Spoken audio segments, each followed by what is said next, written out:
Olá, gente, aqui é o Zé. Então vamos dar início à resolução da lista de apoio da semana 7, começando obviamente pelo exercício 1. O enunciado diz o seguinte: uma máquina térmica de Carnot, então obviamente seguindo um ciclo de Carnot, recebe de uma fonte quente 1.000 calorias por ciclo. Sendo as temperaturas das fontes quente e fria, respectivamente, 127 e 427 graus, determinar. Obviamente tem um erro no enunciado. Né? Fonte quente, obviamente, é mais quente, a fonte fria é mais fria. Então pede para determinar o rendimento da máquina, o trabalho realizado por ciclo e a quantidade de calor em joules rejeitada para a fonte fria. Então o primeiro passo seria transformar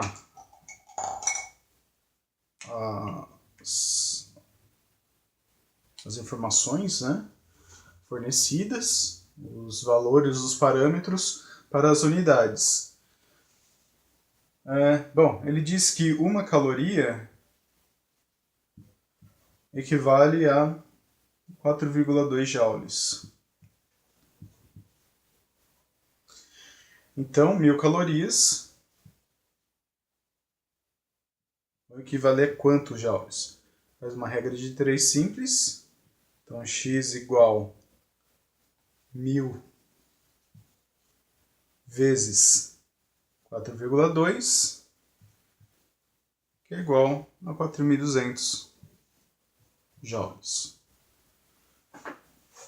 Então temos a energia depositada pela fonte quente a cada ciclo no meu sistema, dado em joules.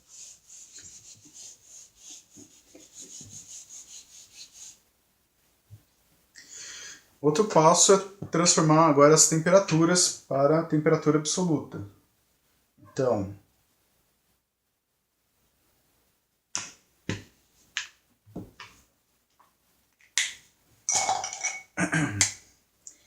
de graus centígrados para Kelvin, lembrando que não tem um grau na notação Kelvin, eu tenho que somar 273. Depende muito da exatidão que o exercício pede, mas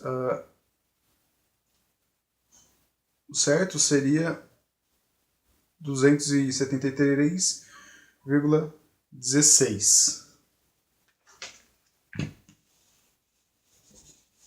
Vamos deixar só 273 graus.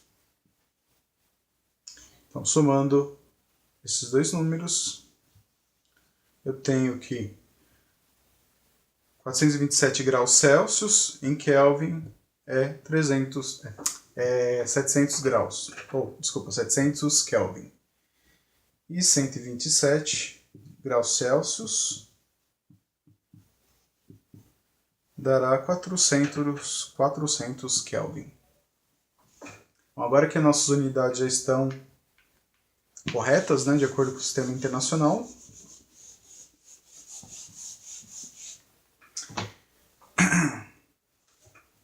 podemos resolver. Bom, o rendimento, como vocês devem se lembrar ou das aulas conceituais, né, tanto as minhas quanto da Univesp, rendimento ele tem duas formas de calcular. Só que uma delas ela precisa da informação de trabalho, que não foi fornecida. Então a gente vai usar a outra. Bom, essa outra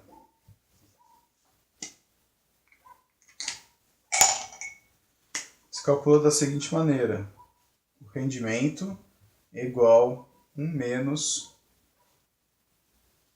o valor dissipado pela fonte fria dividido pelo valor dissipado pela fonte quente. Só que por enquanto eu não tenho informação do valor dissipado, do calor dissipado pela fonte fria. Mas eu tenho essa informação. Eu tenho que a variação da entropia será igual à variação calor, fonte quente, dividido pela temperatura, fonte quente.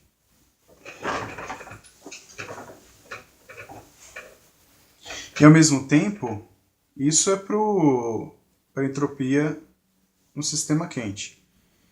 E ao mesmo tempo, eu sei que a entropia no estado frio, né, da fonte fria, será igual à variação do calor frio sobre a temperatura da fonte fria. E por conta de ser um ciclo fechado, eu sei que a variação total, né, da entropia, ela vai ser zero. Né? O sistema é fechado, então a variação total é zero. Como um ciclo de Carnot se constitui de duas transformações isotérmicas e duas adiabáticas, nas adiabáticas não haverá troca de calor, então a entropia vai ser zero. O que significa que a entropia no estágio, né, de recebimento de calor, né, no estágio quente, tem que ser igual, numericamente igual, à entropia no estágio frio. Então essas duas equações, essas duas fórmulas, elas podem ser igualadas.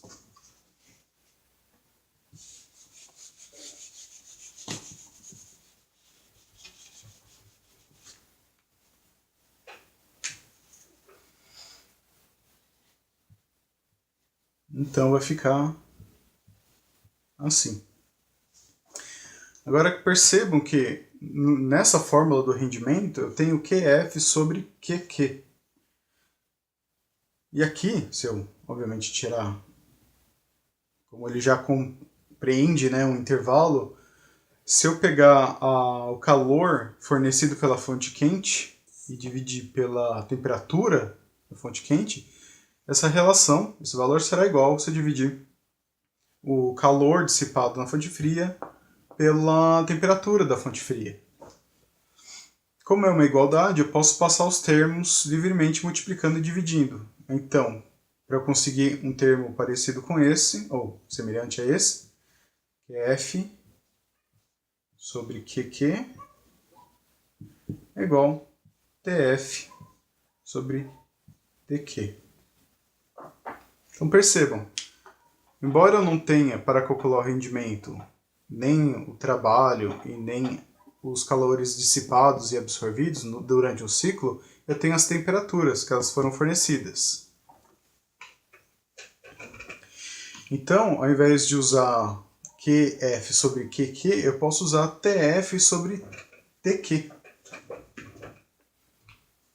Então, essa equaçãozinha vai ficar rendimento igual a 1 menos TF sobre TQ.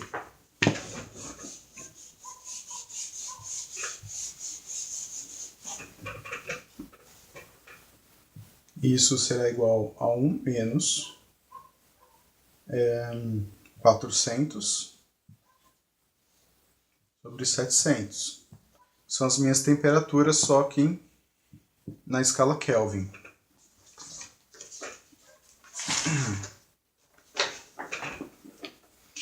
Então vai dar 1 menos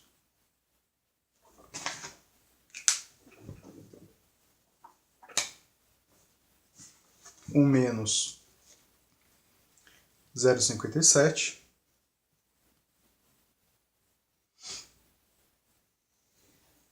Então eu tenho que o rendimento é igual a 1 menos 0,57 é 0,43 ou 43%. É só pegar esse resultado e multiplicar por 100 para dar em porcentagem. Então, ao final, a resposta desse item é que o rendimento é igual a 43%.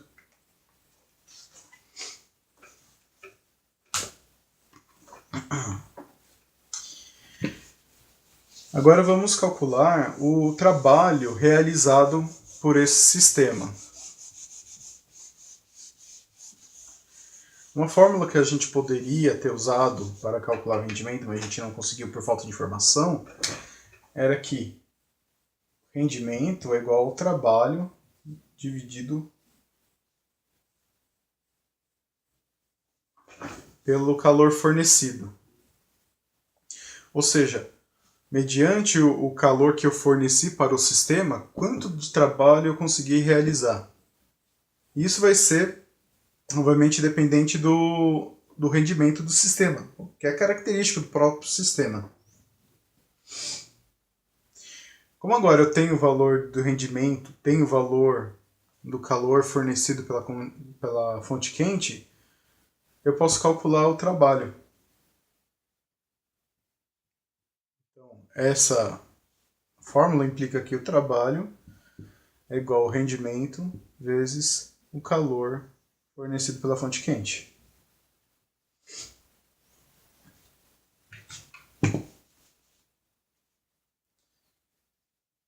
Então, o trabalho será igual ao 0,43 que eu tinha calculado anteriormente.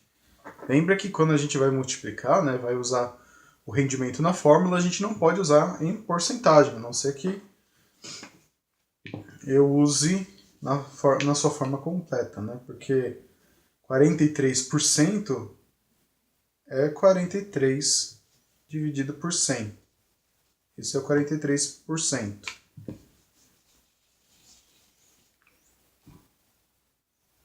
Mas vou deixar na forma decimal mesmo.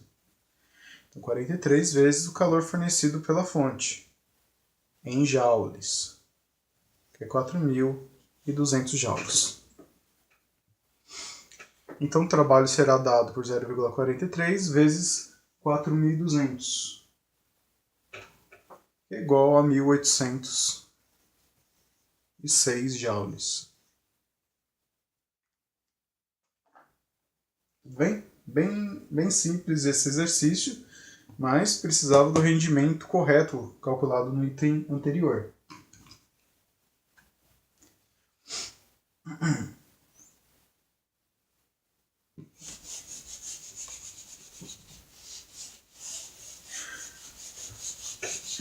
O último item desse exercício, ele pede que calcule o calor dissipado pela fonte fria. Ora, a gente já tem o valor de trabalho, que é 1.806 joules. Temos o rendimento, que é 0,43. Podemos calcular o calor dissipado pela fonte fria através de uma daquelas fórmulas básicas. Que é o calor